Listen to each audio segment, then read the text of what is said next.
nes mumis yra daug modelių, kurie kaip kokie tai mygtukai uždaro mūsų įkvėpimą. Mes bijom.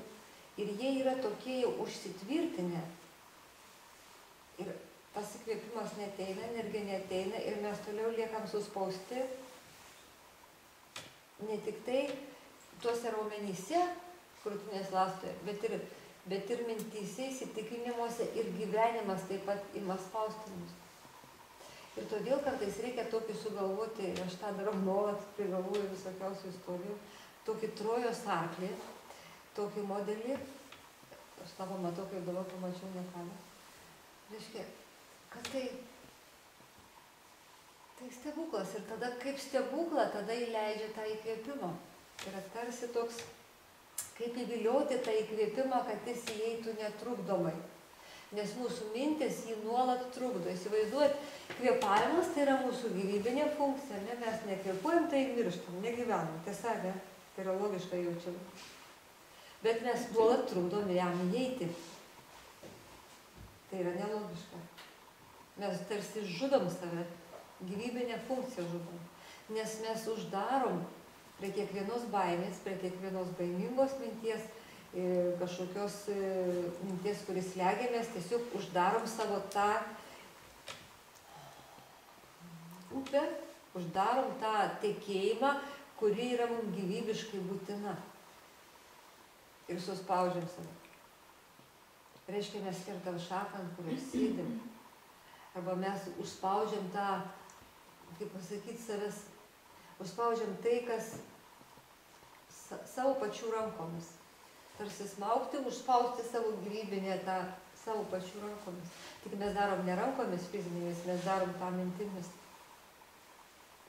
Ir tai įsitvirtina, ir tai spinduliuoja, ir tie modeliai yra. Ir žmogus, mes tampam įkalinti juose. Ir va, kai tai paduodamas toks įkvėpimas, tai yra tik tiek sugalvot, kaip jį įvilioti tą įkvėpimą laisvą. Kaip pravesti pro tuos visus, kai sako, ten, kai tie būna kambarėliai, kažkokie tie sargybiniai, kažkokie filmai ar pasakos, čia ar ne, tie kardai susikryžiuoja, vis neleidžia praeiti. Kaip praeiti, ar ne, ten, kai būna filmai, mygtukų reikia suspausti, kad čia krenta grindis, čia kyla, čia tas iš sienos iššoka, čia tas, čia nas, visau tie tokie filmai. Tai va taip ir mūsų įkvėpimas jis negali įeiti. Čia tokia mintis, čia krūtiniai tokia, čia tokia baimė, čia užspausta, kad tu negali veikti, čia užspausta, kad tu negali mylėti, čia užspausta, kad aš esu ten toks, menkista ir dar kažkoks.